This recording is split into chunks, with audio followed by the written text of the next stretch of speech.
porque por él fueron criadas cosas que están en los cielos y que están en la tierra, visibles e invisibles, sean tronos, sean dominios, sean principados, sean potestades, todo fue criado por él y para él. Y él es antes de todas las cosas, y por él todas las cosas subsisten. Y él es la cabeza del cuerpo que es la iglesia, el que es el principio, el primogénito de los muertos, para que en todo tenga el primado, por cuanto agradó al Padre que en él habitase toda plenitud. Hasta acá entonces la lectura de la palabra. Le dejo el lugar a Carlos, que tiene la meditación en esta mañana. Buenos días, queridos hermanos. Vamos a leer un pasaje más en la carta a los Efesios que venimos estudiando. Vamos a leer Efesios capítulo 5, desde el versículo, 4 versículos, del versículo 22 hasta el 25. Efesios 5, 22 a 25, dice así: las casadas estén sujetas a sus propios maridos como al Señor, porque el marido es cabeza de la mujer, así como Cristo es cabeza de la iglesia, y Él es el que da la salud al cuerpo. Así que, como la iglesia está sujeta a Cristo, así también las casadas lo estén a sus maridos en todo. Maridos, amad a vuestras mujeres, así como Cristo amó a la iglesia y se entregó a sí mismo por ella. Señor, bendiga esta palabra tan preciosa y también que tanto temor nos da, especialmente, y tengo que decirlo personalmente, el versículo 25, que habla a los maridos de amar a nuestras mujeres como Cristo amó a la iglesia. Debo confesar que muchas veces que he leído este versículo me ha dado temor, y uno se da cuenta que si bien los creyentes en la iglesia, los matrimonios, amamos a nuestras mujeres, muchas veces no lo hacemos de esta manera, como Cristo amó a la iglesia. Y realmente podemos entender que muchas cosas conspiran contra esto. Si bien podemos decir son argumentos humanos, pero vivimos en un mundo, y también de acuerdo a nuestra naturaleza humana, que habla de un amor, pero un amor que es humano, un amor que es mezquino, que llega hasta cierto punto, llega hasta donde me afecta a mí mismo. Y muchas veces los creyentes nos encontramos no cumpliendo con esta palabra. Quería decir también que esta palabra no es solamente para los maridos y las mujeres casadas, sino para todos, como vamos a ver ahora. Pero puedo decir que, y entendemos, que muchas cosas conspiran para que esta palabra se pueda cumplir en nosotros. Primeramente, nuestro amor humano, por el cual nos manejamos hasta el día que conocimos a Cristo. Pero aún así, como cristiano y conociendo el amor de Cristo, y especialmente en el matrimonio, por el hecho de conocernos tanto, el marido con la mujer, uno conoce de su esposa todos los defectos, los pecados, las cosas que uno sabe que tiene más facilidad de que se ofenda, y uno sabe cómo tocar ese punto, y así a la inversa también. Nuestras mujeres nos conocen más que a nadie. Y todo eso, muchas veces el trato, la intimidad, mucho tiempo, estar juntos, y también eso, un reflejo de eso es también esta pandemia, ¿no? Donde se dice que ha habido tantos divorcios y porque la gente está mucho tiempo juntos. Pero nosotros los cristianos no debemos estar más allá de todo eso. Debemos aquí, como Cristo nos dice, en este caso, ¿no? amar a nuestras mujeres como Cristo amó a la iglesia. Y la mujer estar sujeta a Cristo como la iglesia debe estar sujeta a Cristo. Dios no nos pide menos que eso. Y es un mandamiento. Es algo que nosotros nos podemos preguntar, ¿no? Como yo me preguntaba viendo este pasaje. ¿Puedo yo amar a Cristo? Siempre amo a Cristo, amar a mi esposa como Cristo amó a la iglesia. Y muchas veces tengo que decir que no. Pero Dios me manda este amor. Es un mandamiento. Por lo tanto, Dios sabe, y si Dios me lo dice, porque lo tengo que hacer. Y lo puedo hacer. Y puedo vivir así. Amando como Cristo amó a la iglesia, en este caso a mi esposa. Cada uno de nosotros. Entonces, viendo también en el mundo en el que estamos, ¿no? En donde lo más fácil, cuando me siento mal con una persona, es dejarla. Irme a hacer lo que dicta mi propio corazón. Ese es el ambiente de maldad en el cual vivimos los creyentes, continuamente. Entonces, aún uno ve matrimonios cristianos que se malogran. Ahora, ¿cuál es la respuesta de Dios a esto? Dios tiene una respuesta muy contundente para todos estos conflictos, que es su propio amor, el amor de Cristo. Somos invitados los creyentes a mirar en ese amor. Por eso estos 4 versículos que hemos leído tienen una particularidad y una cosa en común. Fijémonos que en los 4 versículos está la palabra como. Así que, versículo 22, las casadas estén sujetas a sus propios maridos como al Señor. Porque el marido es cabeza de la mujer, así como Cristo es cabeza de la iglesia. Versículo 24. Así que como la iglesia está sujeta a Cristo, así también las casadas lo estén a sus maridos. Y maridos, amad a vuestras mujeres, así como Cristo amó a la iglesia. Así que para cada caso, tengo que ver el cómo. Tengo que ver cómo amó Cristo, cómo es el amor de Cristo. Entonces, me tengo que hacer la pregunta ante esto. ¿Puedo yo amar así como amó Cristo? Somos invitados a mirar en el amor de Él, en el amor de Cristo, que es un amor totalmente distinto al amor propio, al amor que proviene de la naturaleza humana. Leamos 2 versículos. En 1 Juan, capítulo 4. 1 Juan, capítulo 4, versículo 7. Aquí vemos que Dios nos invita a profundizar en su amor. Esa es la solución, esa es la respuesta de Dios a todos nuestros conflictos personales. Versículo 7, carísimos, que quiere decir amados. Hemos sido amados de Dios, por lo tanto hemos conocido su amor, los creyentes. Dice, carísimos, amémonos unos a otros, porque el amor es de Dios. Cualquiera que ama es nacido de Dios, y Dios conoce a Dios. Es decir, que nosotros primeramente hemos sido amados de Dios. El amor de Dios nos ha sido hecho, nos ha sido dado a nosotros para que seamos hechos hijos de Dios.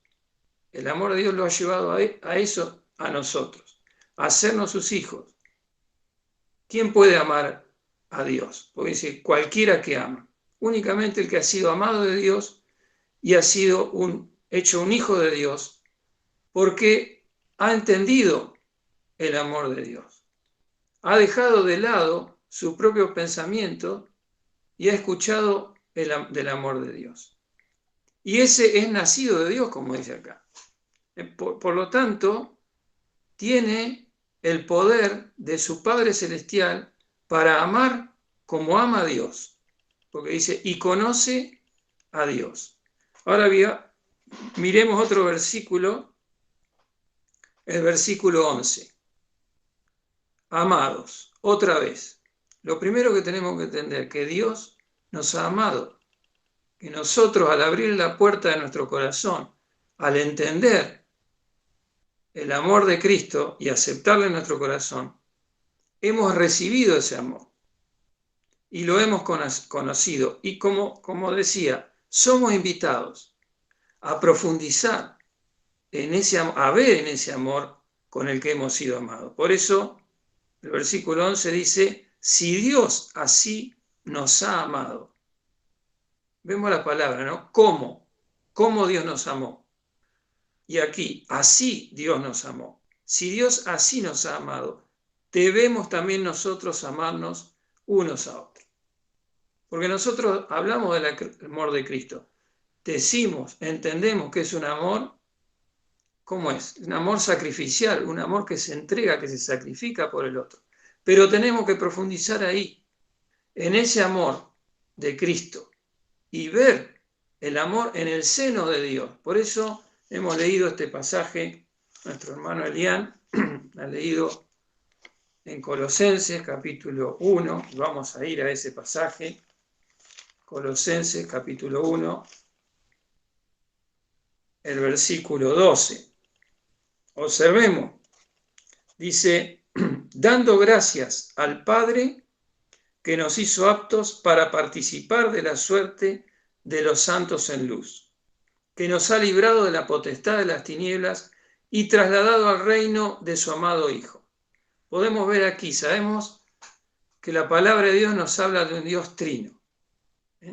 Tres son los que dan testimonio en el cielo: el Padre, el Verbo y el Espíritu Santo.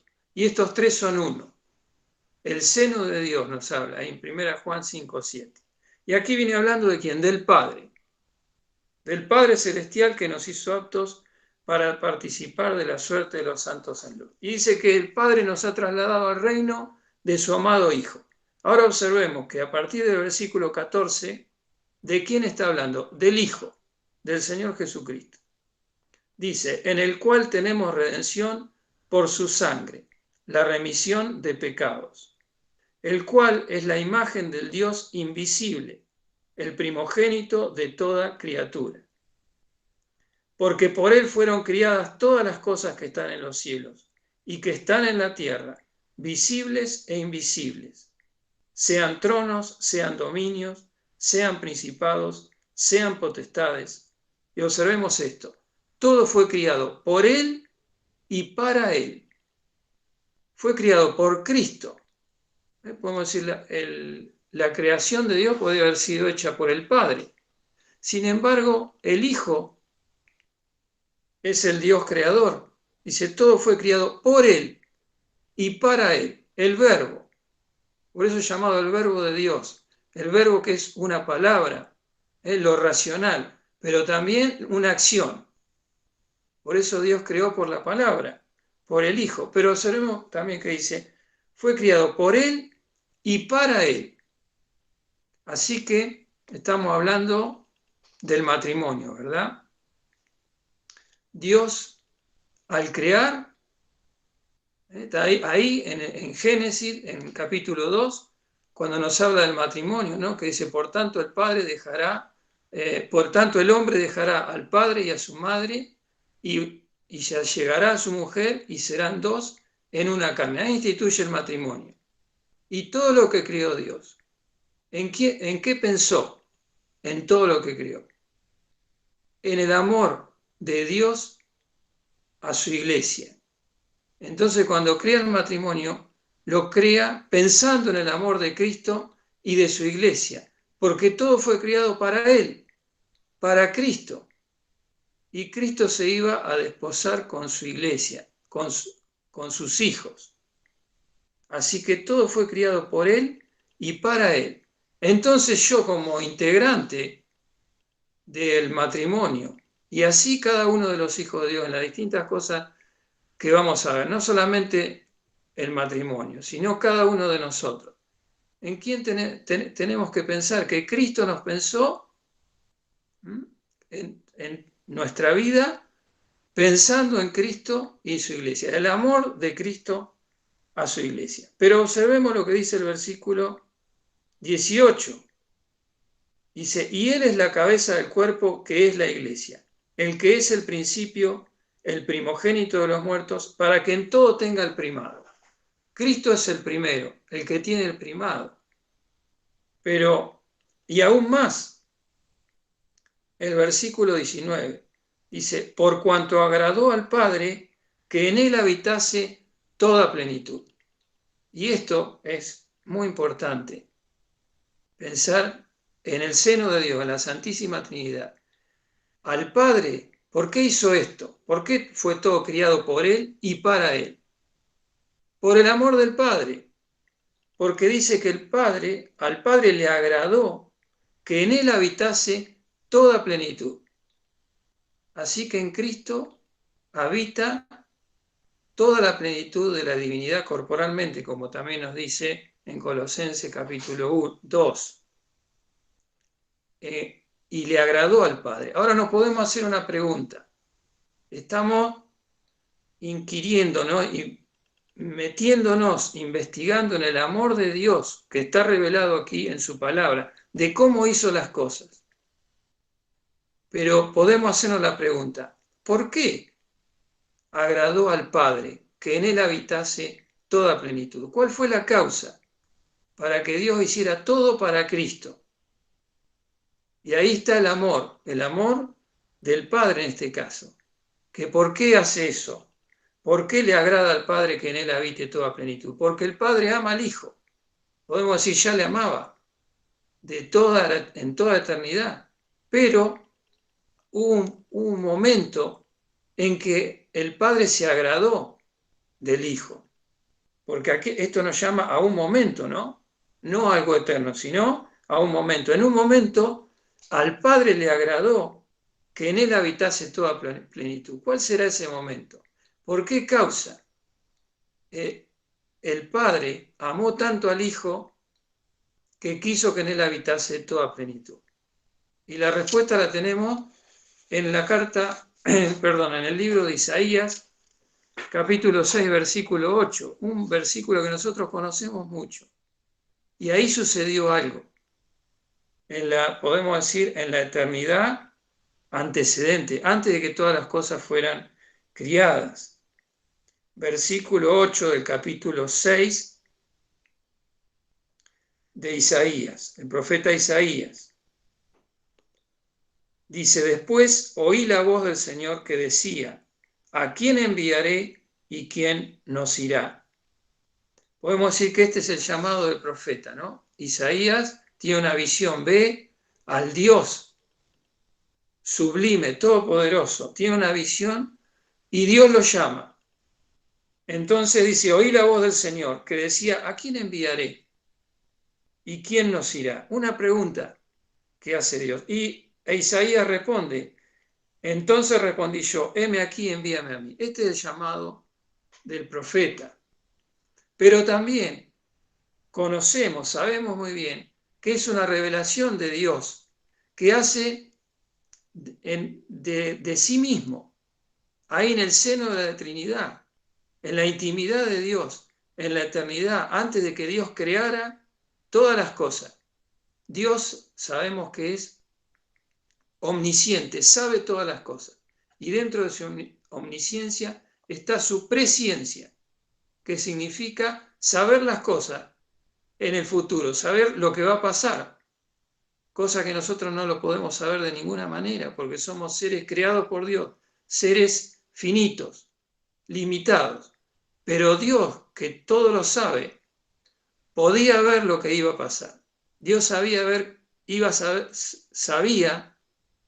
que el hombre, una vez que fuese creado, y que Dios lo creaba a imagen y semejanza de Dios para que el hombre sea destinatario de su amor, porque Dios es amor y quería amarnos, pero Dios en su omnisciencia sabía que el hombre se iba a apartar de él, sabía que le iba a rechazar, sabía que iba a pecar y apartarse de Dios. Entonces Dios mismo, en el seno trinitario, en sí mismo se hace una pregunta ante esto. Voy a crear el hombre, pero ¿qué va a pasar? El hombre se va a apartar, va a pecar. Y se hace una pregunta, ¿a quién enviaré? ¿Y quién nos irá? Porque ahí en el seno trinitario se establece una conversación. Entonces, ¿quién responde? ¿Quién se ofrece? ¿Quién ama? El Hijo. El Hijo ama al Padre y ama al hombre sin pecado, pero lo ve con pecado. Pero en ese amor, ese es el amor de Dios, un amor que se ofrece, que se sacrifica. Por eso es el Hijo que responde. Entonces respondí yo, heme aquí, envíame a mí. Así que vemos que ese es el amor de Dios. El Hijo se sintió movido de sus entrañas, de su propio corazón, al ver lo que iba a pasar, y se ofrece. Y entonces el Padre, ante esto, se conmueve y ama al Hijo. Entonces, ahí, por eso, agrada al Padre que en él habitase toda plenitud. Ese es el amor de Dios que ocurre en la intimidad de Dios, pero Dios corre el velo para que nosotros podamos ver cómo es el amor de Dios. Ahora, yo con ese amor tengo que amar a mi esposa, con el amor que la iglesia debe estar sujeta a Cristo, la esposa debe sujetarse al esposo. Por eso el cómo, en todo el pasaje de Efesios.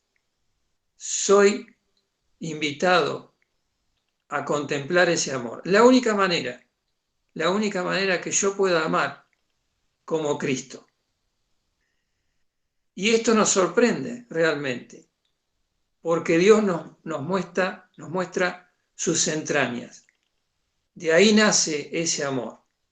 Pero aún más nos sorprende.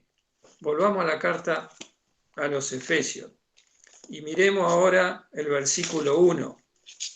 Efesios capítulo 1. Pasaje que ya hemos meditado. Habíamos dicho que agradó al Padre que en él habitase toda plenitud, así que toda la plenitud de Dios. Y recordemos el pasaje de Colosenses, como decía, ¿no? Todo principado, toda potestad, todo es sujeto a Cristo, pero en él habita toda la plenitud. Y acá en el Efesios capítulo 1, versículo 22, está hablando de lo mismo.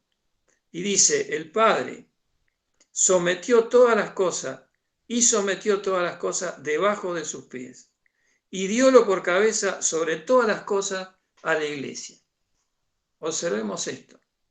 Aquel en el que habita toda la plenitud de Dios sometió todas las cosas debajo de su pie. Pero sobre todo, y fijémonos en este sobre todas las cosas, ¿a quién? A la iglesia.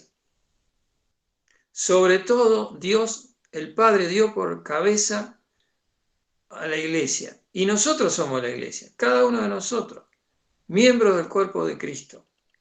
Pero fijémonos en el versículo 23, que habla de la iglesia. Dice, la cual es su cuerpo, la plenitud de aquel que hinche todas las cosas en todo. Quiere decir que cada uno de nosotros, seres pecadores, que hemos sido rescatados por Cristo y hemos conocido este amor, ahora en cada uno de nosotros habita la plenitud de Dios. Porque, ¿qué está diciendo? La cual es su cuerpo, la iglesia. Y miren lo que dice, la plenitud de aquel que hinche todas las cosas en todo. Ahora yo tengo la plenitud de Dios en mi corazón. ¿Tengo alguna excusa para no amar a mi esposa como Cristo amó a la iglesia? Y cada uno de nosotros amar como nos amó Cristo. Ahora ya no estamos tan lejos. Ahora ya no nos parece imposible o una utopía. Es una realidad que Cristo me dice cómo yo debo amar. la cual es su cuerpo, la plenitud de aquel que hinche todas las cosas en todo. Y ahí aparece la tercera persona de la Santísima Trinidad, que ha venido a morar en nuestro corazón.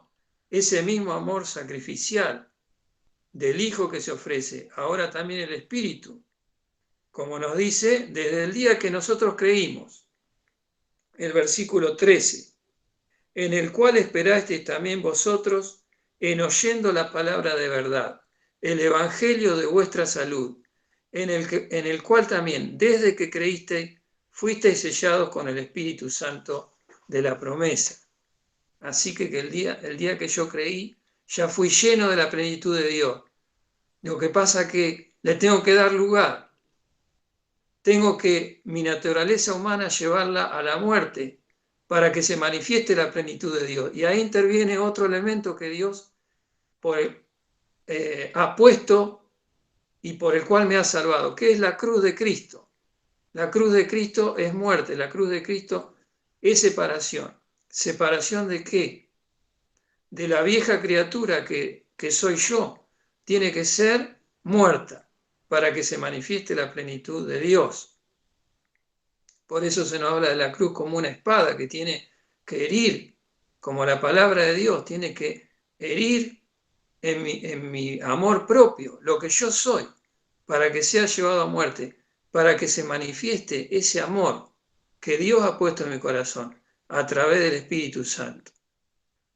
El versículo 19. Y cuál aquella supereminente grandeza de su poder para con nosotros los que creemos, por la operación de la potencia de su fortaleza. Está hablando del Espíritu de Dios, el Espíritu Santo que está en mi corazón, el mismo Espíritu que, como dice el versículo 20, la cual obró en Cristo resucitando de los muertos y colocándole a su diestra en los cielos. Así que la tercera persona de la Santísima Trinidad, el Espíritu Santo ha venido a morar en mi corazón, la plenitud de Dios, la plenitud de aquel que hinche todas las cosas en todo. Ese mismo Espíritu por el cual el Padre resucitó a Cristo de los muertos es el que yo tengo en mi corazón. Con ese mismo amor. ¿No es precioso pensar en ese amor? Que así debemos amarnos unos a otros. Qué necedad de nosotros mismos, que pretendemos muchas veces en el esfuerzo humano llevar una vida cristiana. Es imposible. Por eso somos invitados por el Señor a mirar el amor de Cristo. ¿Y cómo es el amor de Cristo? Por eso, si volvemos aquí a la carta a los Efesios, al capítulo 5 que estábamos leyendo, y hemos hablado del matrimonio, pero sigue hablando, como dijimos, a los hijos de Dios en sus distintos aspectos. Por eso seguirá hablando en el capítulo 6, versículo 1, ahora a los hijos. Dice, hijos, obedecer en el Señor a vuestros padres, porque esto es justo. Habla a los hijos, habla a los padres, habla a los siervos, habla a los amos. Pero podemos ver que Cristo es todo esto. Dios es todo esto. Porque Dios es hijo en Cristo. Así que los hijos, ¿a quién deben mirar? A Cristo. Dios es Padre. Por eso los padres, los que somos padres, ¿a quién debemos mirar? Al Padre. Es decir, a Dios.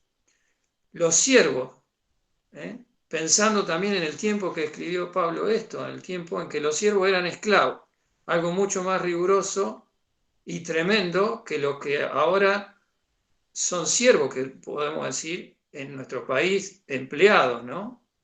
Pero cuando Pablo lo escribía, los siervos eran esclavos. Y el siervo, como cristiano, debía obedecer a su amo. Fijémonos en el versículo 5. Siervos, obedeced a vuestros amos según la carne, con temor y temblor, con sencillez de vuestro corazón, como a Cristo. Sigue el cómo.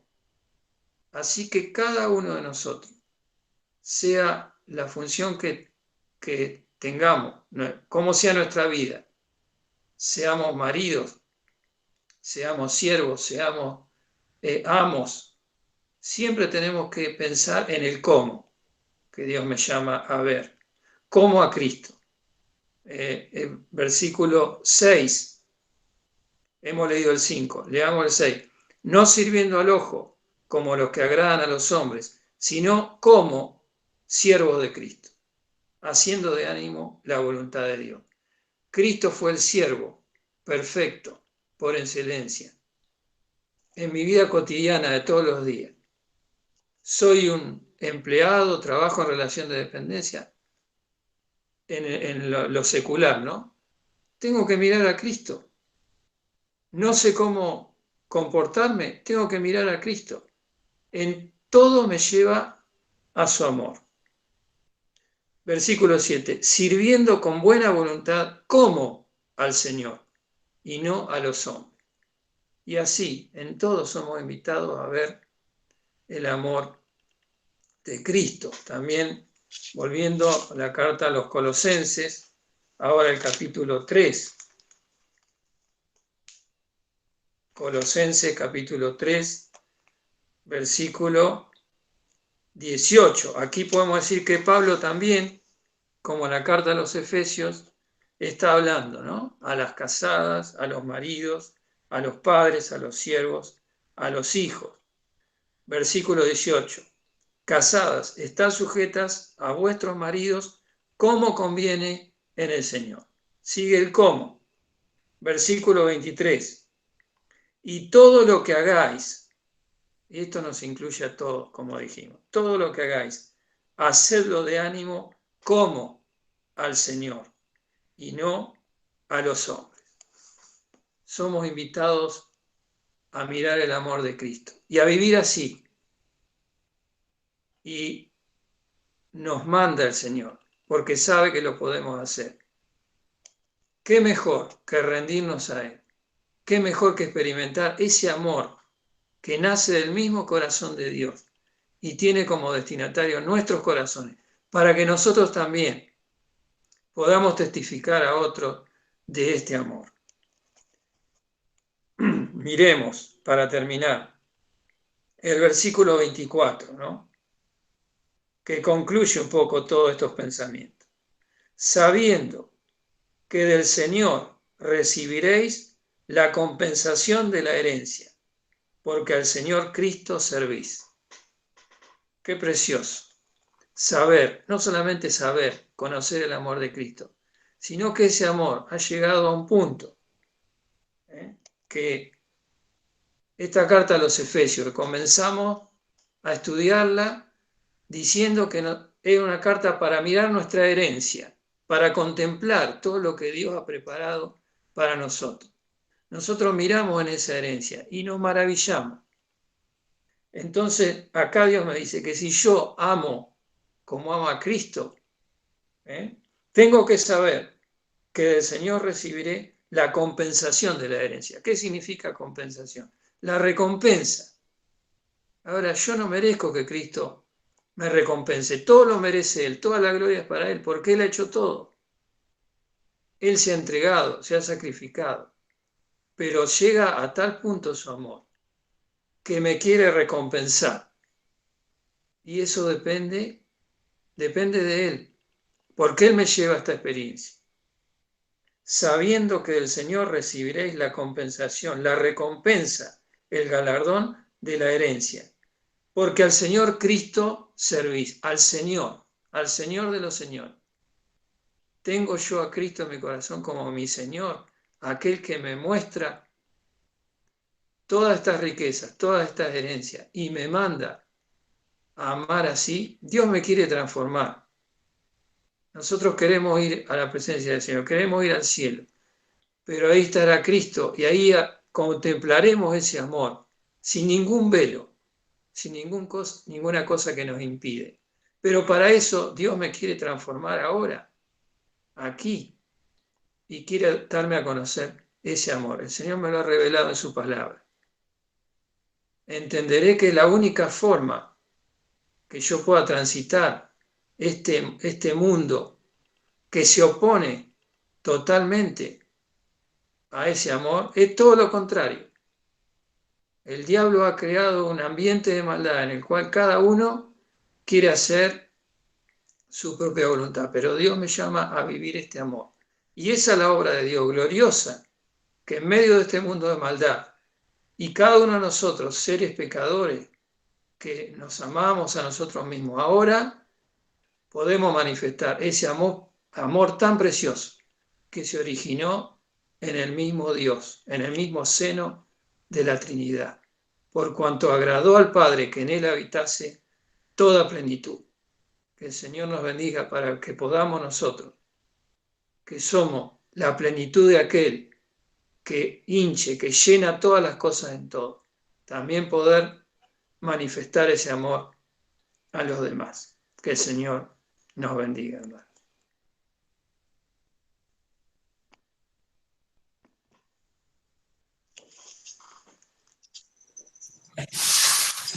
Bien, hermanos, gracias al Señor por su palabra, que una vez más se pudo dar con libertad. Y vamos a terminar con el himno 78.